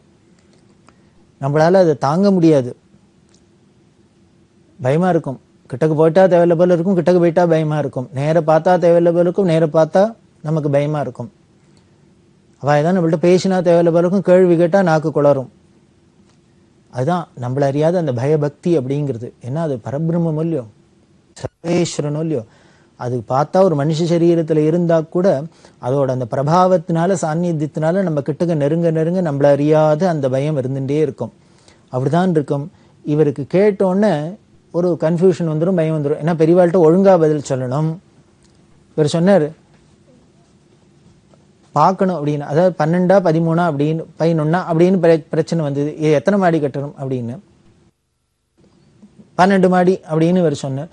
12 11 13 தெரியல, எண்ணி பார்த்துன்னு. இது கேட்டோன்னு சந்தேகம் வந்துடுத்து, சரியா சொல்றோமா தப்பா சொல்றோமா, இல்லை எண்ணி தான் பார்க்கணும். அப்ப எண்ணி பார்த்துணும் அப்படின்னா அவ நடக்க ஆரம்பிச்சுட்டா. போயிட்டார். இவர் உடனே என்றார், எண்ணினா இந்த கன்ஃபியூஷன்ல கீழேந்து எண்ணினா ஒன்று வருது, மேலேந்து எண்ணினா ஒன்று வருது, ஒரே குழம்பி போயிடுத்து. இதுக்கு மேலே இவருக்கு பொறுமை இல்லைன்றதுக்கு நேராக போயிட்டார். இந்த வெலிங்டன் கிட்ட போகிறதே பெரியவா, என்ன எண்ணிட்டியா எவ்வளவு அப்படின்னார். இவர் சொன்னேன், இல்லை தப்பாக வருது, என்னன்னு சரியாக வரமாட்டேங்கிறது, கீழேந்து எண்ணினா 13 வருது, மேலேந்து எண்ணினா 12 வருது, மொட்டை மாடியை சேர்த்தா 1 வருது, சேர்க்கலைன்னா 1 வருது. உடனே பெரியவா 11 12 13 என்னன்னு தீர்மானம் பண்ணி சொல்லுங்க. ஒரு வழியா எல்லாமே சேர்ந்து 12 மாடி கட்டடம் அப்படின்லாம் தீர்மானம் பண்ண, அவ்வளவுதானே? ஆமா, ஒரு வழியா இப்போ எல்லாரும் சேர்ந்து கன்ஃபார்ம் பண்ணோன்னு தெரிஞ்சு கொடுத்து 12 மாடி அப்படின்னு தீர்மானம் பண்ண. பெரியவா உடனே சொல்றா, அதானே எதுக்காக கேட்டேன்னா, நீ இந்த வாரம் ஆனந்த விழன்ல 18 மாடி போட்டிருக்க, அதனால கேட்டேன்னு. இவருக்கு தூக்கி அறிப்பட்டு ஷாக்கா இருந்தது. பெரியவா எதுக்கு இதுக்கு எவ்வளவு மாடின்னு கேட்டா என்ன சொன்னான்னு அப்புறம் தான் புரிஞ்சுது. என்ன நடந்திருக்கு அப்படின்னா, அந்த வாரத்துல ஆனந்த விடன், இந்த ஆனந்த விடத்துல முன்னமே சொன்ன இவர் அந்த ஜோக்ஸ் துணுக்கெல்லாம் எழுதுறவர், சிரிப்பு துணுக்கெல்லாம் எழுதுறவர். இவர் ஒரு துணுக்கு எழுதியிருக்கார், அது நன்னா இருக்குன்னு அட்டைப்படத்துல அதை போட்டிருக்கா. இந்த அட்டைப்படத்துக்கு பெரிய ஓவியர் கோகுலு அவர் தான் வரைஞ்சிருக்கார். என்ன துணுக்கு அப்படின்னா, 2 கிராமத்து ஆளு பட்டணத்துக்கு வரா. முதல்ல பட்டணத்தை பார்த்தா எல்லாத்தையும் இத்தனை பெரிய கட்டடம் வீதி எல்லாத்தையும் பார்த்தா அவளுக்கு பிரமிப்பா இருக்கு. அப்படி வந்துட்டு ஒவ்வொன்னா பார்த்துன்னு அந்த எல்ஐசி கட்டடத்துக்கிட்ட வந்தோடனே ஒரு ஆளு இன்னொரு ஆள்கிட்ட கேட்டான், என்ன இத்தனை பெரிய கட்டடமா, இவ்வளவு உயர கட்டடமா இருக்கு, என்ன அத்தனை பெரிய கட்டடம்லாம் அவ பார்த்தது இல்லை அவ லைஃப்ல, இவ்வளவு பெரிய கட்டடமா அப்படின்னு இந்த ஆளு ஆச்சரியப்படுறார். பட்டுட்டு என்ன பண்ற, இவ்வளவு அவசரத்தை எப்படி கட்டியிருப்பாங்க அப்படின்னா இன்னொரு ஆள் சொல்ற, படுக்க வச்சு கட்டி நிமித்தி வச்சிருப்பாங்க அப்படின்னு அவர் பதில் சொல்ற. இதுதான் இந்த ஸ்ரீதர் சொன்ன பரணிதரன் எழுதி போட்ட ஜோக்கு. அதுக்கு கோகுல என்ன பண்ணியிருக்கார், எல்ஐசி கட்டடம் மாதிரி போட்டு அதுல 2 கிராமத்தால் நிற்கிறாப்புல பரம் போட்டிருக்கா. அதுல என்ன ஆயிருக்கு, இந்த எல்ஐசி மாதிரி போட்டதுல 17 மாடியோ 18 மாடியோ 12 மாடிக்கு மேல ஏதோ வந்திருக்கு. இதை உட்காந்துன்னு எண்ணி இருக்கா பெரியவா. இது ஸ்ரீதருக்கு ஆச்சரியமா இருந்தது. முதல்ல பெரியவா ஆனந்தவிடன் பார்த்தாங்கிறது ஆச்சரியம். அதுக்கு மேல இந்த அட்டைப்படத்துல வச்சுட்டு அதுல போட்டிருக்கிற இந்த ஜோக்குக்கு கார்ட்டூன் அவர் படம் வரைஞ்சவர் எத்தனை மாடி வரைஞ்சிருக்கான்னு எண்ணிருக்கா அப்படின்னா அதான் சொல்லு. இந்த ஜோக்கு சொன்ன நானும் கவனிக்கல, அந்த போட்ட ஆர்டிஸ்ட் அவரும் கவனிச்சாரா என்னன்னு தெரியாது. இதை பார்த்தவாழ்ல யாரானும் இதுக்கு எத்தனை மாடி இருக்கு, ஒரிஜினலா அதுக்கு எத்தனை மாடி, இந்த படத்துல எத்தனை மாடி எல்லாம் கம்பேர் பண்ணி யாரானு எண்ணிருப்பாளோ ஒன்னும் தெரியாது. இப்படி எல்லாம் பண்ணின உலகத்திலேயே ஒரே ஆளு உண்டுன்னா பரணிதரன் சொல்ல. அந்த ஜோக்கை பார்த்துட்டு சிரிப்பு வந்துவா சிரிச்சிருப்பா, சிரிப்பு இல்லாதவா அந்த புஸ்தகத்தை தூக்கி போட்டுட்டு அந்த பேர் அடுத்த காரியத்துக்கு இருப்பா. ஆனா பெரியவா கனஸ்ரத்தையா இதை வச்சுண்டு எண்ணிவிட்டு அதுக்கப்புறம் நேரம் அந்த எல்ஐசி கட்டடத்துக்கு போறது, இதுக்கு எத்தனை மாடின்னு பண்ணி வெரிஃபை பண்ணி, அப்படி படத்துல அப்படி போட்டிருக்கேன் இங்க அப்படி இருக்கேன்னு வெரிஃபை கிராஸ் வெரிஃபை எல்லாம் பண்ணிட்டு பாக்குறா. அப்படின்னா என்னன்னு சொல்றது, பெரியவாளோட மேதாவிலாசத்தை பெரியவாளோட கவனத்தை அவர் சொல்றாப்புல, பரணிதன் சொல்றாப்புல, அநேகமா இந்த ஆனந்த விடன் வச்சுன்னு எண்ணி பார்த்த ஒரே ஆள் உலகத்திலேயே ஜெகத்குரு சங்கராச்சாரிய காஞ்சி காமகோடி பீடாதிபதிகளாக தான் இருக்கணும். அவளுக்கு இருந்த பிஸி ஷெடியூல் என்ன, காலங்கார்த்தால 3 மணிக்கு எழுந்துட்டா ராத்திரி எப்போ படுத்துக்க போறதுன்னே டைம் இல்லாத அத்தனை பேருக்கு அத்தனை விஷயங்களை பண்ணிட்டு அத்தனை காரியங்களை பண்ணிட்டு அவ்வளவு டைட் ஷெடியூல் இருக்கிற பெரியவா ஒரு ஏதோ வாரப்பத்திரிகை எடுத்து வச்சுட்டு அதுலயும் கவனிச்சு இப்படி எல்லாம் பண்றான்னா எந்த ஒரு காரியமாயிருந்தாலும் பெரியவா கவனம் இப்படிதான் இருக்கும். இதுதான் ஞானிகள்கிட்ட ஒரு அதிசயமான அமானுஷ்யமான பிரபாவத்தை பார்க்கலாம். நம்மளா இருந்தா சாதாரண மனுஷாலா இருந்தா இப்படி எல்லாம் பண்றதுக்குலாம் காரியமே இருக்காது. ஒரு காரியம் பண்றதுக்குள்ள போயிடுறது, 4 காரியம் பண்ணணும்னு நினைச்சுக்கணும், 2 காரியம் பண்றதுக்குள்ளேயே டைம் ஆயிடுறது, என்ன பண்ணுறதுன்னு தெரியல முழிக்கிறோம். ஆனா பெரியவா இத்தனை காரியத்தையும் பண்ணியிருக்கா, அத்தனை காரியத்தையும் பர்ஃபெக்டா பண்ணியிருக்கா, அத்தனை காரியத்திலையும் விசிராந்தியா டைம் இருந்திருக்குன்னா இதை எதை காமிக்கிறது அப்படின்னு, ஞானிகளுக்கு அவளுக்கு முன்னால டைம்ங்கிறதோ ஸ்பேஸ்ங்கிறதோ இதெல்லாம் தானே இந்த உலகத்துக்கு பிரகிருதியில இதெல்லாம் தானே இருக்கு. காலத்துக்கு வசப்பட்டிருக்கோம் இப்படி எல்லாம் சொல்றோம். பரமேஸ்வரன் காலாதீதன் காலாதீதன் அப்படின்னா காலால உதச்சார் ஜெயிச்சார் அப்படின்னா என்ன அர்த்தம், அதுக்கு தத்துவ ரீதியா என்ன அர்த்தம்னர், இந்த காலம்ங்கிறது மனுஷாலால நம்மளை தான் கட்டுப்படுத்துமே வழி அது ஈஸ்வரன் கிட்ட அந்த காலம் அது ஒண்ணும் பண்ண முடியாது. அங்க காலம்ங்கிற ஒன்னே கிடையாது, அங்க டைம்ங்கிற ஒன்னே கிடையாது, ஸ்பேஸ்ங்கிற ஒன்னே கிடையாது. இது நாமளே பிரம்மஞானிகளா ஆயிட்டாக்க அந்த பிரம்மஞானத்தை அடைஞ்சுட்டா நமக்கும் முடியாது, அந்த ஈஸ்வரனா ஆயிட்டாக்க அந்த சாயுஜ்யம் கிடைச்சுனா நமக்கும் அதெல்லாம் இல்லாத போயிடுறது. இதைத்தான் ஜீவன் முக்தங்கிறோம். அப்படி ஜீவன் முக்தாளா அவ இருக்கிறதுனால அவளுக்கு முன்னால அவ பண்ண காரியத்தெல்லாம் போட்டு பார்த்தாக்க இவ்வளவு காரியத்தை ஒருத்தர் பண்ண முடியுமான்னு ஆச்சரியமா இருக்கும். ஆனா அத்தனை காரியம் நடந்திருக்கு எப்படின்னு, அதுதான் காலம் அங்க எப்படி இருந்ததுன்னு தெரியல. அதுதான் சொல்லி ஆச்சரியப்படுறாப்புல இந்த நிகழ்ச்சி. இதெல்லாம் அவளோட பிரபாவத்தை இது மாதிரி சாதாரண நிகழ்ச்சி மாதிரி இருக்கும், நமக்கு ஒரு ஜோக் மாதிரி இருக்கும். பெரியவா மெனக்கிட்டு எண்ணி பார்த்தாலே டேலி பண்ணாளா அப்படிங்கிறப்பல இருக்கும். ஆனா இதுக்குள்ள பெரிய தத்துவம் என்ன அப்படின்னு, இதான் பெரியவா ஒவ்வொரு காரியத்திலும் இப்படி பண்ண முடியறது, மணிக்கணக்கா செலவழிக்க முடியறதுன்னா அப்போ காலம்ங்கிற ஒரு விஷயமே அங்க செயலிழந்து இருக்க அவளுக்கு முன்னால அப்படின்னு நாமளே கொஞ்சம் கொஞ்சம் டேஸ்ட் பார்க்கலாம், அதை உணரலாம். நம்ம போய் நின்னோம்னாக்க நமக்கு அப்போ காலம் போறதோ நேரம் போறதோ மணி போறதோ ஒண்ணுமே தெரியாது. அப்புறம் இந்த உலகத்துக்கு பிரஜைக்கு வந்தோம்னா தான் நமக்கு டைம் ஆயிட்டாப்புல இருக்கும், வீட்டு கவலையெல்லாம் வரும், மற்ற கவலையெல்லாம் வரும். அது அந்த சந்நிதி விசேஷம். அப்படின்னா அந்த சந்நிதியில் இருக்க நமக்கே எப்படி இருக்குன்னா அவருக்கு எப்படி இருக்கும், அப்படிதான் இருக்கும். இதைத்தான் சொல்லி ஆச்சரியப்படுற பரணிதரன் அவ எதுக்காக மாடி எண்ண சொன்னான்னா இப்பதான் புரியுது. அந்த படத்துல போட்டுறதுல கூட வந்திருக்குங்கிறதுனால செக் பண்றா. இதுல இன்னொரு விஷயம் என்னன்னா, பெரியவா ஒரு ஜோக்குல நம்ம பண்றதே கூட எப்படி பர்ஃபெக்ஷனை எதிர்பார்க்கிறா, எப்படி சத்தியம் இருக்கு, எப்படி இருக்கணும் அப்படின்னு எதிர்பார்க்கிறா. அது நமக்கு சொல்லி காமிக்கிறாப்புல ஒரு லெசன் சொல்றாப்புல இருக்கு அப்படின்லாம் அவர் சொல்லுவார். இப்படி பலவிதமான அனுபவங்கள்.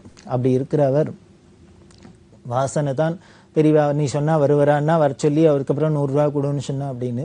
அதே மாதிரி தலைமுறையா அந்த வாசன் குடும்பம் பெரியவாளுக்கும் காஞ்சி மடத்தும் கைங்கரியம் பண்றாப்புல இருக்கிறதுக்கு இந்த பரணிதரன் ஒரு காரணமாகவும் இருந்திருக்கார். வாசன் காலத்துக்கு அப்புறம் அவரோட புள்ள பாலசுப்ரமணியம் அந்த பொறுப்புக்கு வந்தார். பொறுப்புக்கு வந்தா இவர் ரொம்ப சுவாதீனமாவே பாலசுப்ரமணியத்திட்ட ஆனந்த விடன்ல நீங்க இன்னும் கொஞ்சம் கவனம் செலுத்தணும் அப்படின்லாம் சொல்றாப்பெல்லாம் இருந்து பண்ணினர். அப்புறம் என்ன பண்ணார், பெரியவாள்கிட்ட தரிசனத்துக்கு வரணும்னு சொன்னா அவருக்கு வர முடியல பல அலுவல்கள்னால. ஒரு சமயம் என்ன பண்ணார், பாலசுப்ரமணிய ஸ்ரீதர்கிட்ட சொன்னார், அவசியம் நம்ம போயிட்டு வரணும், பல சந்தர்ப்பத்துல தட்டின்னு போறது, நீங்களே ஒரு டயத்தை சொல்லுங்க, ஆமா அதுக்கு போயிட்டு வந்துடலாம் அப்படின்னா. இவர் என்ன சொன்னார், ஜனவரி 1 அன்னைக்கு வேணா போல, நியூ இயரா இருக்கு, எல்லாருக்கும் நல்ல வருஷமா படுக்கணும், நல்லது நடக்கணுங்கிறதுனால நியூ இயர் அன்னைக்கு போய் பெரியவாளை பார்க்கலாம் அப்படின்ட்டு. சரின்னு போனா அப்ப பெரியவா ஹம்பிங்கிற இடத்துல இருக்கா. இவ போறா, முத நாளே போயிட்டா, மறுநாளைக்கு நியூ இயர்ல தரிசனம் பண்றா. அந்த தரிசனத்தை அவர் வர்ணிப்பர். அப்படி அமானுஷ்யமா அங்க அப்படியே உலகமே ஸ்தம்பிச்சு போயிட்டாப்புல. முதல்ல சொன்னாப்புல அங்க காலம் இல்ல, தேசம் இல்ல, ஒண்ணும் இல்ல, வெறும் ஆனந்தம் தான் இருந்தது அப்படின்னு சொல்றாப்புல. அப்படி ஒரு தரிசனம். அப்புறம் வீட்டுக்கு வந்தா பாலசுப்ரமணியம் ஒரு சர்ப்ரைஸ் என்னன்னா, எனக்கே தெரியாது, நாம ஏதோ 1ஆம் தேதி பார்க்கலான்னு போனோம். அப்புறம் வீட்டுக்கு வந்தோன்னா அம்மா சொல்றா, உனக்கு ஜென்ம நட்சத்திரம் 1ஆம் தேதி, நல்ல வேளை பிறந்த நாள் அன்னைக்கு போய் பெரியவாளை தரிசனம் பண்ணியிருக்க, பெரியவா அனுகிரகம் பண்ணியிருக்கான்னு சொல்றா. எனக்கு ரொம்ப சர்ப்ரைஸா இருந்த ஆச்சரியமா இது. நம்ம இதை பத்தி நினைக்கல, பிறந்த நாள்ல போய் தரிசனம் பண்ணும், ரொம்ப நாளா தரிசனம் பண்ண ஆசை தட்டின்ண்டே வந்தது. எப்படியான முயற்சி பண்ணி போய் பார்க்கலாம், அது ஒரு வருஷ பிறப்பு அன்னைக்கு நியூ இயர் அன்னைக்கு போய் ஜனவரி 1 பார்க்கலாம்னா அது இவரோட ஜென்ம நட்சத்திரமா எடுத்து அவர் அதுலேருந்து தீர்மானம் பண்ணிட்டு இன்னுமே ஜென்ம நட்சத்திரம் பெரியவாளை போய் தரிசனம் பண்ணிடுறது எங்க இருந்தாலும் சரி அப்படின்னு. அது தொடர்ந்து நடந்துருந்தது, பல சந்தர்ப்பங்கள்ல நடந்தது. அதுக்கப்புறமும்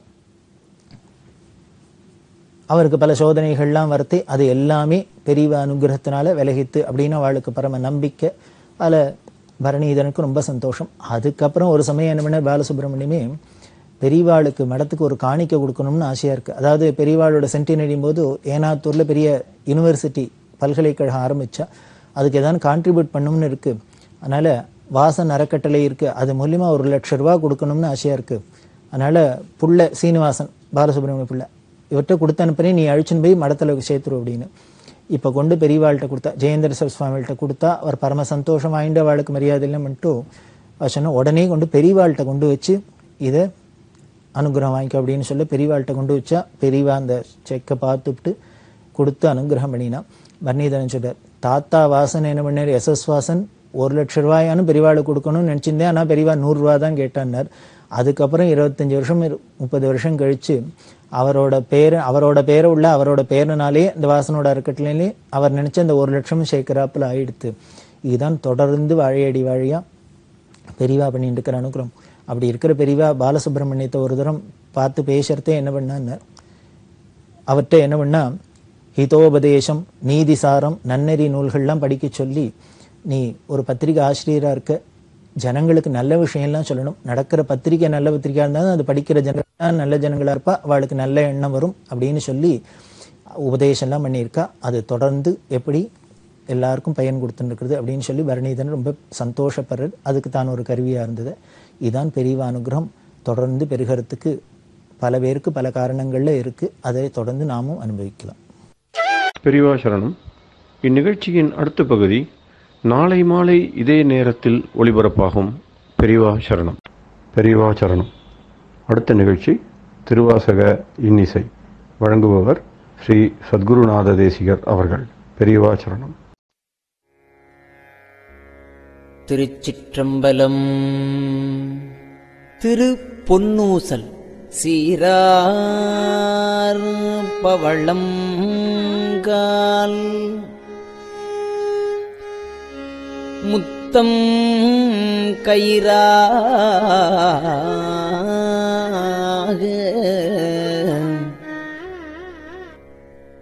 ஏறாரும் பொற்பலகை ஏறி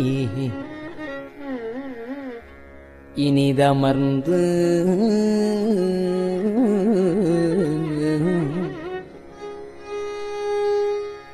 சீரார் பவளம் கால்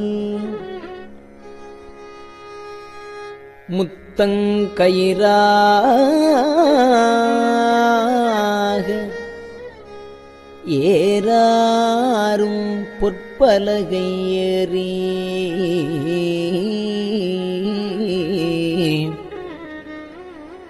இனிது அமர்ந்து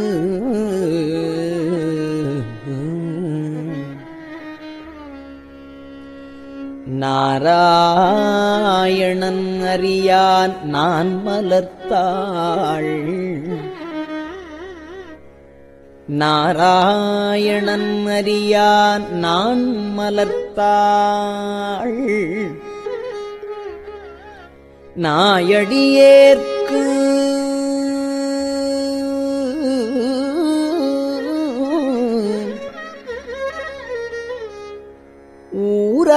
ஊராகத் தந்தருளும் உத்தர கோசமங்கை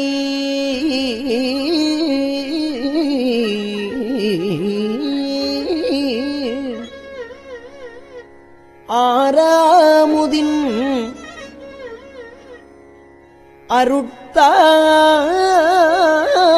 அருட்தாளினை பாடி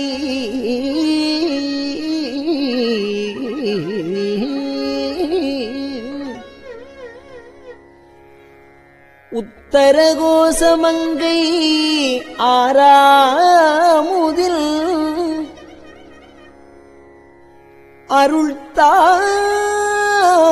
அருள்தாளினை பாடி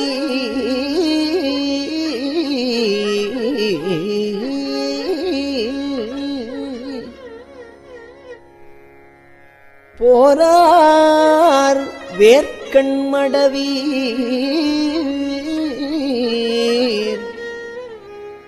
பொன்னூசல் ஆடாமோ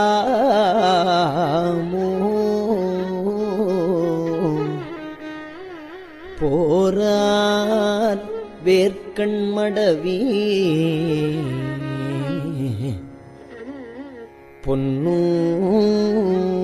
பொன்னூசல் ஆடாமோ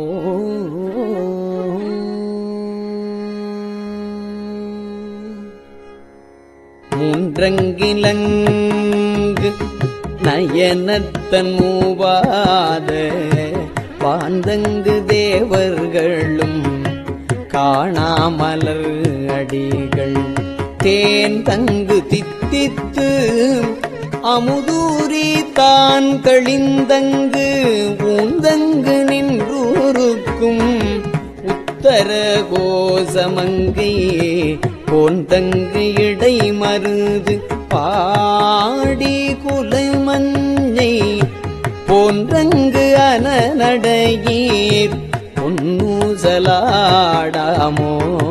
போன்றங்கு அனநடையீர் பொன்னூசலாடாமோ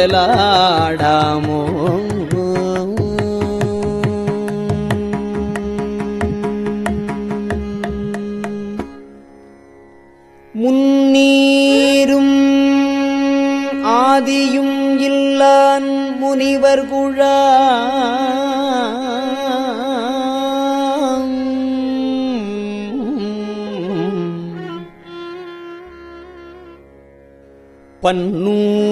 பன்னூறு கோடி இமையோர்கள்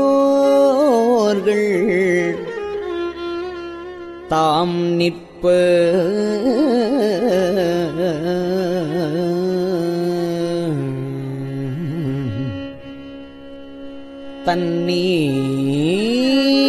தண்ணீர் எனக் கருளி தன் கருணை வெள்ளத்து மன்னூர மன்னுமணி உத்தர கோசமங்கை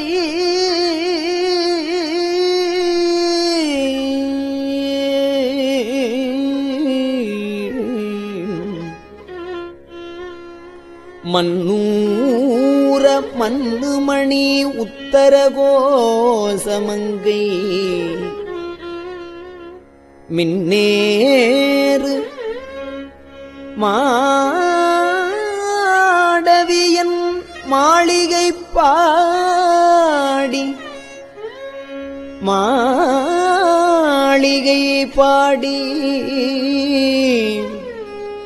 பொன்னேறு பூமுலையீர் பொன்னூசலாடாமோ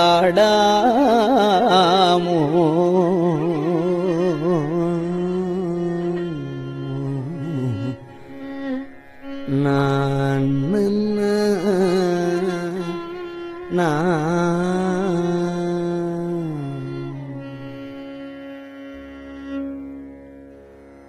நஞ்சமர் கண்டத்தன் அண்டத்தவர் நாதன்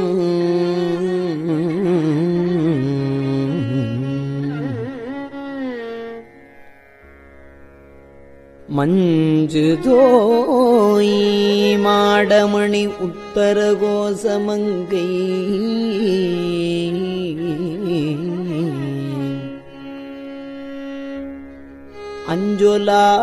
அஞ்சொலாள் தன்னொடும் கூடி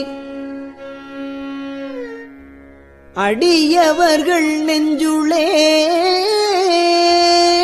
நின்று அமுதம் ஊறி கருணை செய்து துஞ்சல் பிறப்பறுப்பான் தூய புகழ் பாடி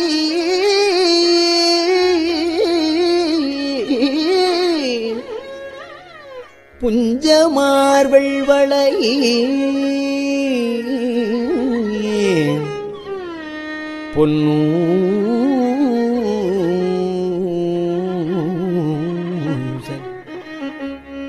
பொன்னூசல் ஆடாமோ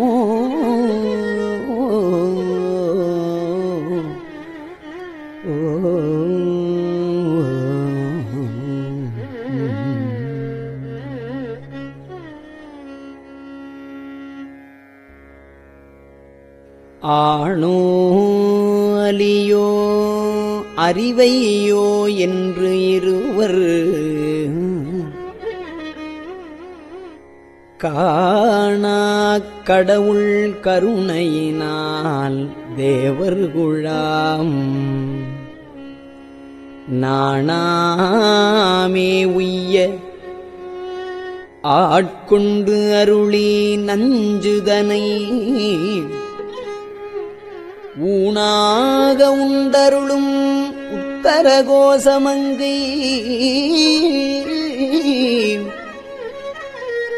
கோணாறு பிறைச்சன்னி கூத்தன் குணம் பரவி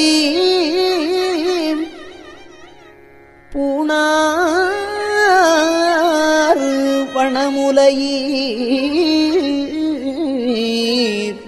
பொன்னூசலாடாமோ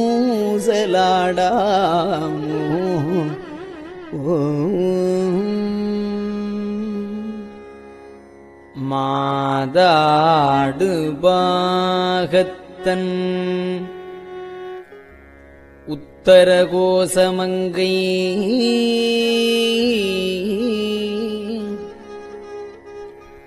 தாதாடு கொன்றை சடையான் அடியாருள்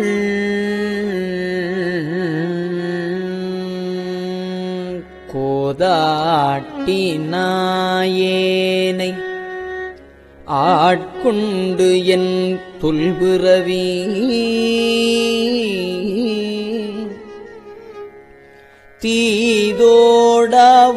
தீதோடவண்ணம்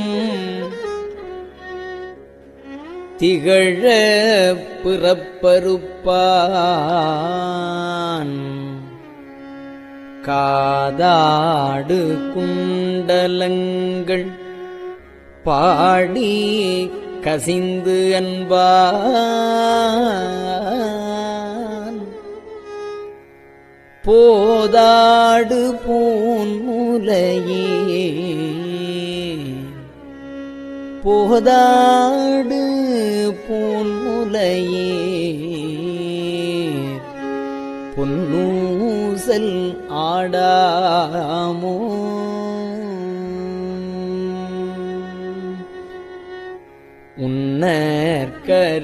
உன்னற்கரியதிரு உத்தரகோசமங்கை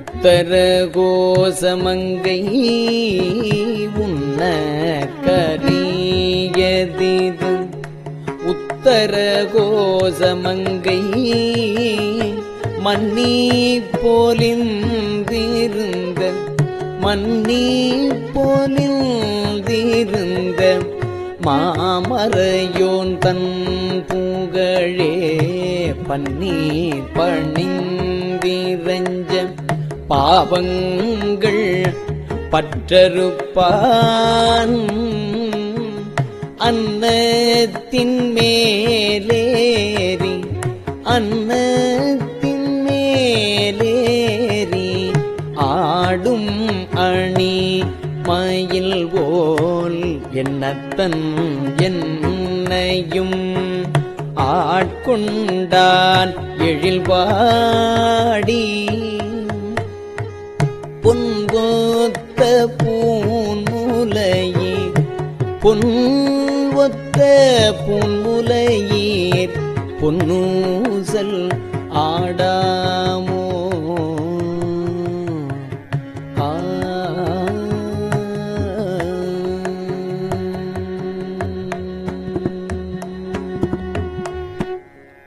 கோலவரை குடுமி வந்து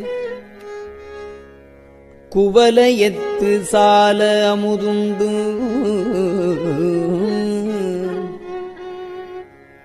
தாழ்கடலின் மீதெழுந்து ஞாலம் மிக பரிமேற்கொண்டு நமையாண்டான் சீலம் திகழும் திரு உத்தரகோசமங்கை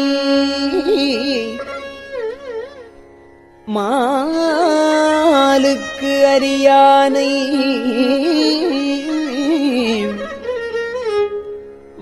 வாயார நாம் பாடி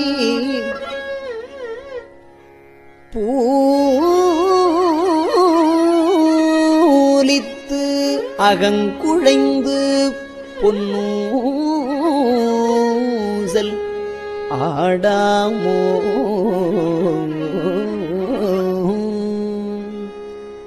தெங்குலவு சோலை திரு உத்தர கோசமங்கை தெங்குலவு சோலை திரு உத்தர கோசமங்கை தங்குலவு சோதி தனியுருவம் வந்தருளி எங்கள் பிறப்பறுத்திட்டு எம்பரமும் ஆட்கொள்வான் பங்குலவு கோதையும் தானும் பணி கொண்ட கொங்குலவு கொன்றை சடையான் குணம் பரவி பொங்குலவு பூன்முலையே பொன்னூசலாடாமோ பொங்குலவு பொங்குலவு குன்றை சடையான் குணம் பரவி பொங்குலவு பூமுலையீர் பொன்னூசலாடாமோ பொங்குலவு பூமுலையீர் பொன்னூசல் ஆடாமோ.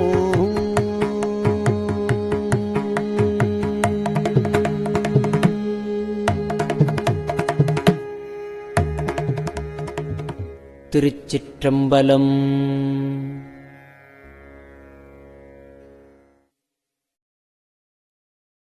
பெரியவா சரணம். இந்நிகழ்ச்சியின் அடுத்த பகுதி நாளை மாலை இதே நேரத்தில் ஒளிபரப்பாகும். பெரியவா சரணம். பெரியவா சரணம். பெரியவா வானொலியின் இன்றைய நிகழ்ச்சிகளின் நிறைவாக திருப்பொன்னூசல் வழங்குபவர் சத்குருநாத தேசிகர் அவர்கள். பெரியவா சரணம். திருச்சிற்றம்பலம். திருப்பொன்னூசல் சீரார் பவளம் கால் முத்தம் கயிறாக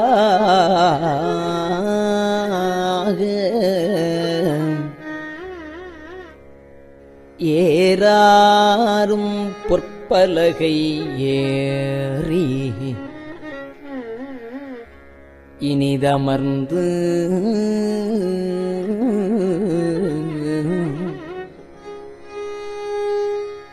சீரார் பவளம் கால்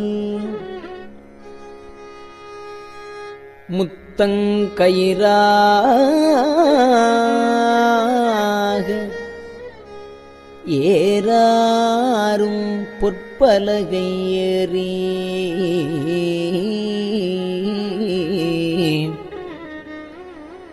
இனிது அமர்ந்து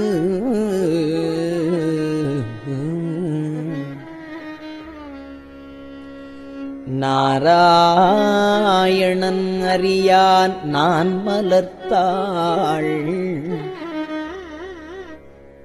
நாராயணன் அறியான் நான் மலர்த்தாள் நாயடியேற்கு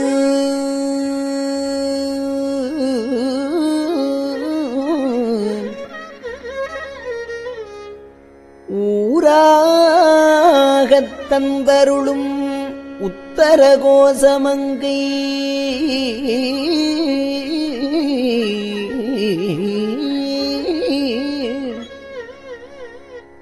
ஆராமுதின்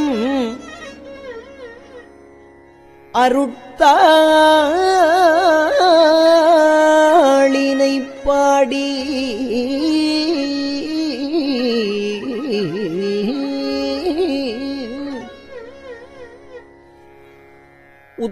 உத்தரகோசமங்கை ஆராமுதில்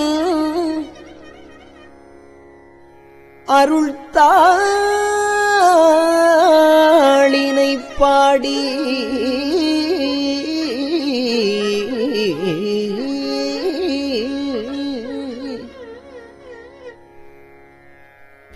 போரார் வேர்க்கண்மடவி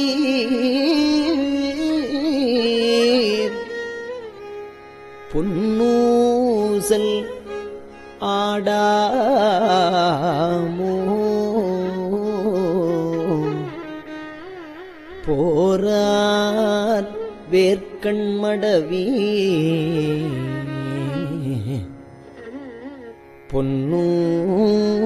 பொன்னூசல் ஆடாமோ.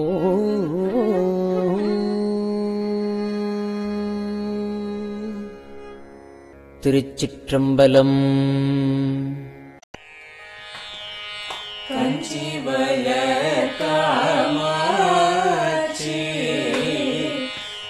கண்குழந்தாய் சங்கரரே கஞ்சிவல காமாட்சி கண்குழந்தாய் சங்கரரே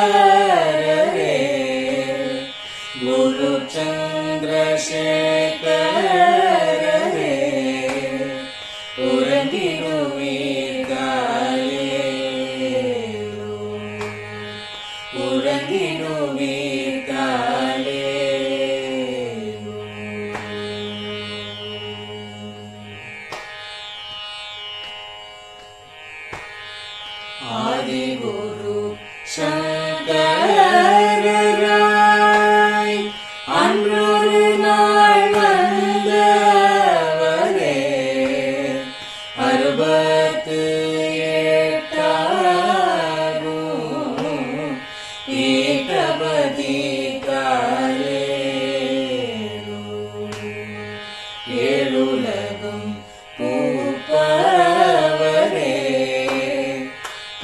காப்பவரே கடப்பவரே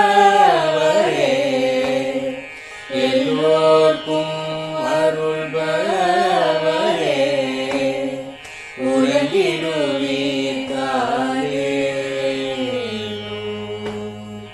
அயனுடனே மாலவனோ தேடிய பொற்பதத்தவரே அருமறைகள் சாற்றும் முயல் மலர்பதமே காலே முக்தி நிலை எய்திடவே சக்தி தரும் சத்குருவே முக்தி நிலை எய்திடவே சக்தி தரும் சத்குருவே நித்தமெங்கள் நாவீசையில் நித்திரை கொள்தாயே நித்தமெங்கள் நாவீசையில் நித்திரை கொள்தாயே நித்தமெங்கள் நாவீசையில் நித்திரை கொள்தாயே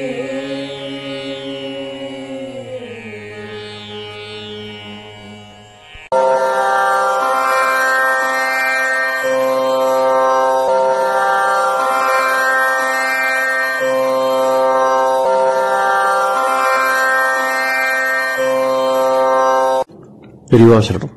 பெரியவா வானொலியின் மாலை நிகழ்ச்சிகள் இத்துடன் நிறைவடைகின்றன. எமது அடுத்த ஒளிபரப்பு நாளை காலை இந்திய நேரப்படி 6 மணிக்கு துவங்கும். பெரியவா சரணம்.